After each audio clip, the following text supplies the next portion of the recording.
Assalamualaikum warahmatullahi wabarakatuh. Alhamdulillah. Salatu wassalamu ala Rasulillah wa ala alihi wa sahbihi wa man wala. Alhamdulillah lama saya tak live IG. Apa khabar semua? Thank you siapa yang join ni. Adame, Ain, Ella, Najiha. Sekarang ni saya nak share pasal korban. Okay.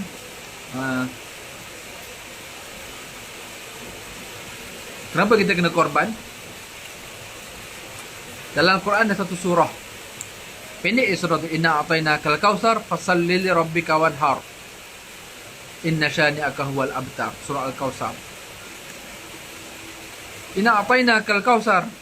Allah sebut dalam Al-Quran, sungguhnya kami telah memberikan engkau wahai Muhammad Al-Kautsar, itu sebuah telaga dalam syurga. Dan antaranya Allah bagi nikmat kita macam-macam dalam dunia ni. Macam-macam nikmat Allah bagi kepada kita. Maka Allah kata fasalli li rabbika wanhar. Maka solatlah, semayanglah kepada Tuhan kamu, wanhar, dan lakukanlah sembelihan korban. Okey, sesedari semua tuan-tuan puan.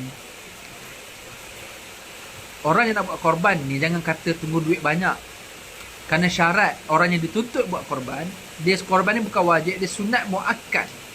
So orang yang dituntut buat korban ni iaitu orang yang ada lebihan harta pada hari raya korban. Lebihan harta ni bermaksud dia boleh makan, dia boleh minum, dia boleh ada pakaian, dia boleh ada tempat tinggal pada hari raya korban.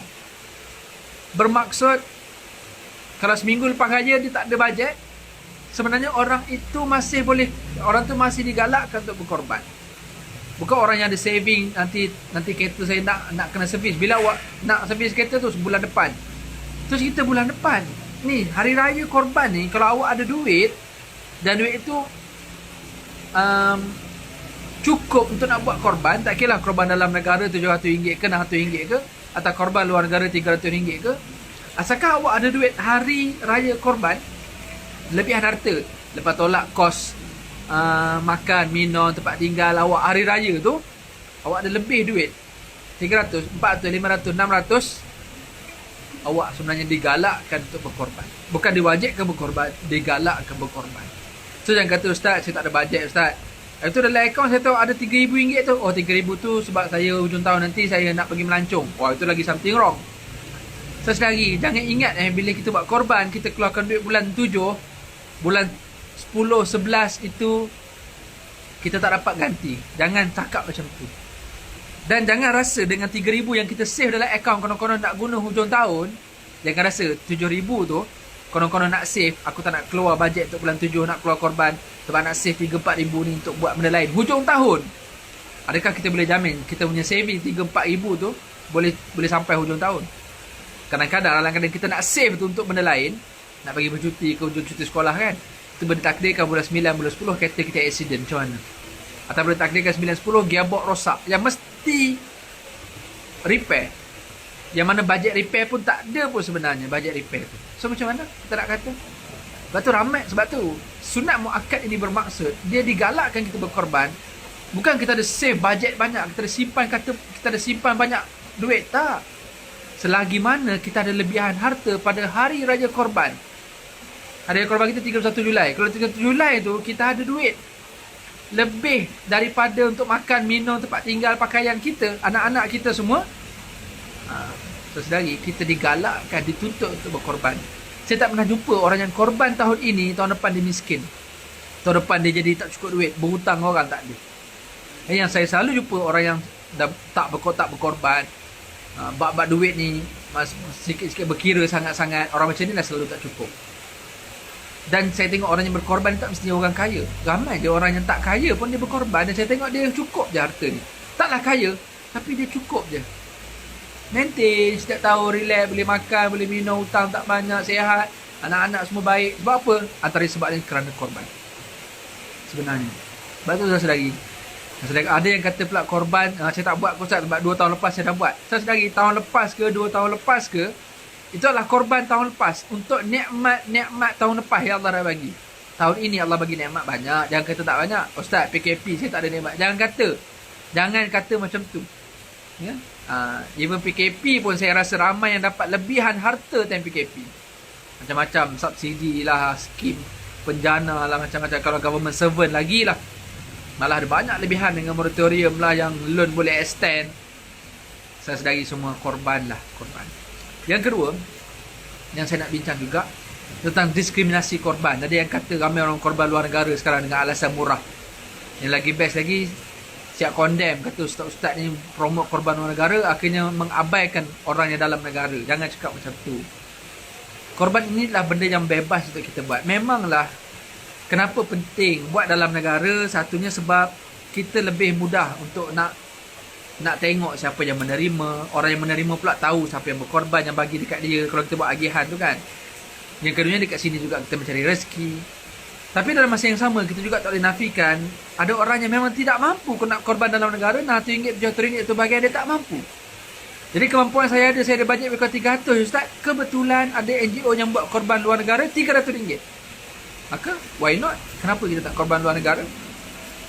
Adakah dengan sebab ustaz-ustaz dalam promote luar negara akhirnya menjadikan korban dalam negara berkurangan? Tak, sebenarnya tak. Yang korban dalam negara, sebab apa jadi berkurangan ataupun jadi orang rasa tak cukup, dia dah lama duduk kat kampung, dia tak dapat daging korban? Sebab dia asyik fikir apa yang orang lain bagi untuk dia. Cuma dia fikir setiap tahun dia yang berkorban, so daging korban pun dia dapat, orang lain pun dapat. Korban ni bukan, jangan fikir apa yang kita dapat. Korban kena fikir apa yang kita boleh bagi. Sebab yang komplain hari ni, dia kata dia dah lama dah tak dapat makan daging korban. Kenapa fikir saya nak makan daging korban? Yang kita kena fikir, kenapa saya tak bagi daging korban tu orang?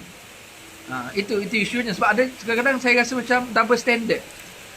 Dia keluar ayat macam konon-konon lah, konon-konon macam orang yang korban tempat jauh-jauh tu macam orang tu yang bersalah. Jadi dia ni play victim, dia ni jadi mangsa keadaan sebabkan ramai sangat yang korban luar negara. Saya dah berapa tahun dah tak dapat makan daging korban dekat dalam negara sendiri sebab ramai orang korban luar negara. Saya lagi, jangan salahkan orang yang berkorban, salahkan diri sendiri yang tak buat korban. Itu bendanya yang kita kena clear bab ni. Korban ni bukan isu sembelih binatang ternakan je. Korban ni kita kena fikir falsafah dengan skala yang lebih besar. Korban ni adalah fikir apa aku boleh bagi, bukan apa aku boleh dapat. So falsafah tu bermula dengan syariat. Syariatnya aku beri harta yang aku ada, aku ambil satu bahagian lembu atau beli lembu, beli kambing. Harta itu diberikan kepada orang lain. Dalam masa yang sama bolehlah juga makan untuk diri sendiri. Bagi korban yang sunat. Kalau korban wajib, orang yang bernazar, dia tak boleh makan daging korban tu. Haram bagi dia makan daging korban, bagi yang korban wajib. Tapi yang korban sunat yang biasa-biasa ni, dia boleh makan juga daging tu sikit. Tapi lagi sikit dia makan lagi bagus. So kalau nak makan maksimum dia boleh makan, dia boleh ambil daging tu 1/3. 2/3 lagi bagi pada orang. 1/3 bagi orang miskin, 1/3 bagi orang yang tak miskin pun boleh.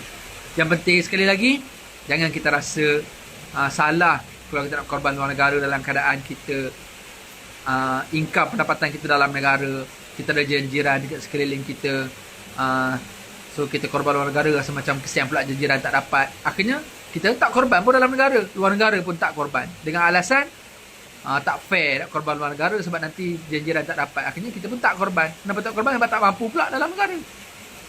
Jadi bagi yang mampu, korbanlah dalam negara dan korbanlah luar negara. Okay, so korban dalam negara lebih kurang RM700, korban luar negara RM300. So kalau buat satu bahagian dalam, satu bahagian luar, baru RM1,000. Saudari, korban ini dia bukan isu duit yang habis tu, tapi yang kita kena fikir adalah duit yang bakal masuk balik selepas korban.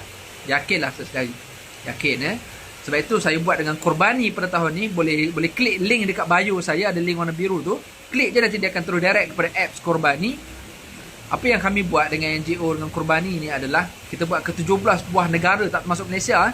Korban dalam negara pun ada juga. Klik je dekat link tu, nanti tekan dekat bahagian korban, nanti dia keluar pula perincian. Ada korban satu bahagian tempatan RM700, ada korban luar negara RM300, ada kambing, ada akikah, boleh semua tu tak ada masalah. Korban dalam negara pun ada, luar negara pun ada. Yang penting apps itu sangat mudah. Siapa dah tekan next, sampailah last sekali kepada payment gateway, terus bayar kita Maybank ke CIMB ke, boleh, tak ada masalah. Nanti dia keluar, bagi email, nanti dia keluar receipt. Tengok kat situ dalam tempoh beberapa hari, dalam sehari 2 hari, nanti ada HQ kita akan call untuk buat akad. Dia akan bagi kita lah, inilah, dia suruh kita follow lah, dia suruh kita ikut. Okay, ini adalah harta saya, untuk saya buat korban, saya wakilkan harta ini untuk saya buat korban bagi pihak diri saya, korban pada tahun ini kerana Allah Ta'ala. So kita buat akad tu, dan tempoh 45 hari nanti kita akan dapat sijil beserta dengan kalender. Dan penting, siapa yang nak register, bawah saya tekan klik link saya tu, ada kod promo dekat atas kiri. Bila masuk je dalam apps tu, ada kod promo, type je At-Turabi 5, ATTURABI, At-Turabi 5. Jadi setiap registration kita tu, kita akan dermakan pula RM5 untuk madrasah dan juga rumah kebajikan. Maknanya bukan sekadar RM300 tu kita beli bahagian korban, RM5 daripada RM300 tu masuk pula ke madrasah. So bukan sekadar pergi ke daging, tapi untuk bantu juga untuk tabur madrasah dan juga rumah anak-anak yatim dan juga rumah kebajikan. Okey, kod promonya At-Turabi 5. Okey, satu bahagian lembu tempatan RM700, satu bahagian lembu luar negara ada 17 negara susah-susahlah kebanyakannya. Bangladesh, Afrika, India, apa lagi Thailand, Kemboja, Vietnam, semua tu termasuk. Ada 17 negara semuanya. Boleh buka saja korbani.my. So untuk tengok detail semua description pasal korban. Senang cerita, klik je link bio dekat saya punya profile IG ni. Klik je kat situ, dia terus direct masuk pada apps Korbani. Alright. So itu saja untuk hari ni. Berkaitan dengan tak boleh potong kuku ke bulu apa semua tu, hukumnya makruh saja. Dia bukanlah haram. Dan dia bukanlah macam orang berihram pula. Orang berihram ni kalau dia potong kuku, buang cabut bulu semua ni, dia kena dam. Kan, dia kena bayar dam lah, denda. Tapi orang yang ambil bahagian korban, kalau dia terpaksa potong kuku ke, potong rambut ke, atau dia tak selesa bulu, apa-apa bulu kat badan dia nak potong, hukumnya makruh saja. Tidaklah mengganggu kepada sahnya korban kita. So kerana dia disunatkan untuk kita tidak memotong bulu dan juga kuku atau apa-apa sahaja dekat badan kita, supaya semuanya menjadi saksi. Bila dosa kita diampunkan sebanyak darah yang dipancarkan ketika sembelihan, maka lajunya dosa kita diampunkan oleh Allah sebelum darah yang memancut itu sampai ke tanah. Maka kita harap dosa kita cepat diampunkan oleh Allah. Maka sebab itu kita harap dosa-dosa rambut, kuku, apa saja dekat anggota badan kita, dosa-dosa itu semuanya diampunkan oleh Allah. Maka sebab itu semua anggota badan ni jangan dibuang sehinggalah disembelih binatang korban kita. Biasanya kalau korban kita hari raya kedua baru sembelih, dan lepas raya kedua lah baru kita korban. Alright. So itu saja hari ini. Terima kasih banyak. Jangan lupa klik link bio dekat atas tu untuk sesama register korban. RM300 saja untuk korban dalam luar negara, RM700 untuk korban dalam negara. Alright. Terima kasih sekali lagi. Assalamualaikum warahmatullahi wabarakatuh. Kita tengok